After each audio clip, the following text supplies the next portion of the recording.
সন্তানের মাথায় হাত রেখে দোয়াটি 11 বার পাঠ করুন। সাথে সাথে সন্তান বাধ্য হয়ে যাবে, আপনার সব কথা শুনবে।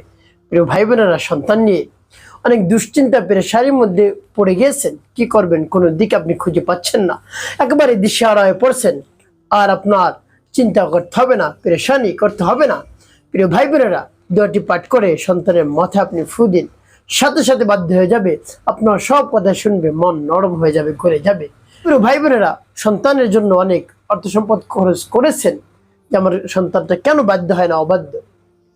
তো আর টাকা পয়সা আপনার খরচ করতে হবে না, আপনি শুধু আমলটি করবেন সময় ব্যয় করে, তাতেই কাজ হয়ে যাবে। আপনার মন নিগ্রানো দোয়া, মনে ব্যথা নিয়ে যে দোয়া করবেন, তারপরে ব্যথিত মন নিয়ে যে দোয়া করবেন, সে দোয়া কাজ হয়ে যাবে। প্রিয় ভাই বোনেরা, আমলটি কখন কিভাবে করবেন, কোন নিয়মে করবেন, আমলটি করে কিভাবে আপনি উপকৃত হবেন আমি বলে দিচ্ছি। বিস্তারিত জানার জন্য, আমলটি শিখে রাখার জন্য ভিডিওটি না টেনে না কেটে ধৈর্য এবং মনোযোগ সহকারে শেষ পর্যন্ত দেখার অনুরোধ থাকবে। প্রিয় ভাই বোনেরা, আমলটি আপনি কখন করবেন, যে কোনো সময় করতে পারেন। আমলটি করার পূর্বে উত্তমরূপে পবিত্রতা অর্জন করবেন এবং আপনার সন্তানকেও অজু করিয়ে সামনে বসিয়ে রাখবেন। আমলটি করার পূর্বে সন্তানকে বলবেন, বাবা তোমাকে নিয়ে একটা আমল করতে চাই, তুমি আমাকে কিছু সময় দাও। এই কথা যদি না বলেন, তাহলে দেখা যায় সে না বুঝে চলে যাবে, আমলটি শেষ পর্যন্ত আপনি করতে পারবেন না। এই জন্য পূর্বে থেকে আপনি বলে নেবেন। উভয়ে উত্তম রূপে অজু করে পবিত্র স্থানে বসবেন, কেবলামুখী হয়ে বসে জীবনের গুনার কথা স্মরণ করে ক্ষমা প্রার্থনা করবেন। আস্তাগফিরুল্লাহ আস্তাগফিরুল্লাহ আস্তাগফিরুল্লাহ, বা পূর্ণ ইস্তিগফারটি আপনি পাঠ করতে পারেন। আস্তাগফিরুল্লাহ রাব্বি মিন কুল্লি যামবি ওয়া আতুবু ইলাইহি লা হাওলা ওয়ালা কুওয়াতা ইল্লা বিল্লাহিল আলিয়্যিল আযীম। যখন ইস্তিগফার দুরূদ শরীফ পাঠ করা হয়ে যাবে, এরপর 3 বার দুরূদ শরীফ সাল্লাল্লাহু আলাইহি ওয়াসাল্লাম সাল্লাল্লাহু আলাইহি ওয়াসাল্লাম সাল্লাল্লাহু আলাইহি ওয়াসাল্লাম।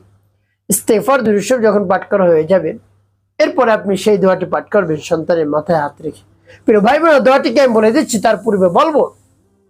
যখন পাঠ করবেন, আল্লাহ রাব্বুল আলামিনের কাছে বলবেন, হে আল্লাহ, আমি অনেক পেরেশানির মধ্যে পড়ে গেছি, সন্তানটাকে নিয়ে বাধ্য করে দিন। আপনার শরণাপন্ন হয়েছে, দোয়ার শরণাপন্ন হয়েছে। আল্লাহ দোয়ার বরকতে আপনি সমস্যার সমাধান করে দিন। এভাবে আল্লাহ রাব্বুল আলামিনের কাছে মন খুলে, প্রাণ ভরে, ভক্তি নিয়ে, বিশ্বাস নিয়ে আপনি বলবেন। এরপরে দোয়া পাঠ করবেন। দোয়া পাঠ করে পরবর্তী কি করবেন বলে দিচ্ছি, আগে দোয়াটি বলে নেই। বিসমিল্লাহির রাহমানির রহিম। সুবহানাল্লাহি ওয়ালহামদুলিল্লাহি ওয়া লা ইলাহা ইল্লাল্লাহু ওয়াল্লাহু আকবার। সুবহানাল্লাহি ওয়ালহামদুলিল্লাহি ওয়া লা ইলাহা ইল্লাল্লাহ ওয়া লা ইলাহা ইল্লাল্লাহু ওয়াল্লাহু আকবার। তারপর যখন পাঠ করে যাবে একটু ফুদেন, তারপর আপনি আবার পাঠ করবেন। বিসমিল্লাহির রাহমানির রহিম।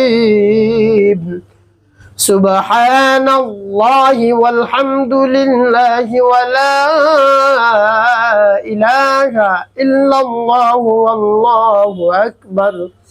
সুবহানাল্লাহি ওয়ালহামদুলিল্লাহি ওয়া লা ইলাহা ইল্লাল্লাহ ওয়া লা ইলাহা ইল্লাল্লাহু ওয়াল্লাহু আকবার। তারপর আপনি মনে জারেন আবার পাঠ করেন। বিসমিল্লাহির রাহমানির রহিম। সুবহানাল্লাহি ওয়ালহামদুলিল্লাহি ওয়া লা ইলাহা ইল্লাল্লাহু ওয়াল্লাহু আকবার। সুবহানাল্লাহি ওয়ালহামদুলিল্লাহি ওয়া লা ইলাহা ইল্লাল্লাহ ওয়া লা ইলাহা ইল্লাল্লাহু ওয়াল্লাহু আকবার। প্রিয় ভাই, কতবার পাঠ করবেন? গুনে গুনে 11 বার পাঠ করবেন, 11টি ফু দিবেন। এরপর পাঠ করবেন, আল্লাহুম্মা ফাক্কিহু ফিদ্দীন وعلمه التأويل اللهم فقهه في الدين وعلمه التأويل اللهم فقهه في الدين وعلمه التأويل তিনবার পাঠ করে একটি ফু দিবেন সত্যি শেষে নবীজি সাল্লাল্লাহু আলাইহি ওয়াসাল্লাম মুহাব্বত নিয়ে ভালোবাসা নিয়ে তিনবার দুরূদ ইব্রাহিম পাঠ করবেন আল্লাহুম্মা সাল্লি আলা মুহাম্মাদ ওয়া আলা আলি মুহাম্মাদ কামা সাল্লাইতা আলা ইব্রাহিম ওয়া আলা আলি ইব্রাহিম ইন্নাকা হামিদুম মাজিদ আল্লাহুম্মা বারিক আলা মুহাম্মাদ ওয়া আলা আলি মুহাম্মাদ কামা বারাকতা على إبراهيم وعلى آل إبراهيم إنك حميد مجيد اللهم صل على محمد وعلى آل محمد كما صليت على إبراهيم وعلى آل إبراهيم إنك حميد مجيد اللهم بارك على محمد وعلى آل محمد كما باركت